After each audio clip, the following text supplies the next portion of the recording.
severe drought, they could use some of this rain, but we're looking for a large swath of 3 to 3 inches of rain from Texas all the way into western Kentucky. That's what's going on around the country. Here's what's happening in your neck of the woods. Well, North Lexington YMCA weather cameras, there's a little bit of gloom hanging in. We've got that mostly cloudy today. We're going to see a chance for isolated showers around, but the good news is there are going to be some breaks in those clouds, so you will see at times some sunshine. Easy improvement on yesterday.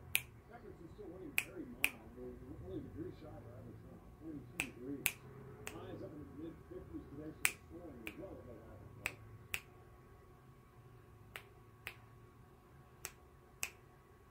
You can get that weather anytime you need to check out our pals at the Weather Channel.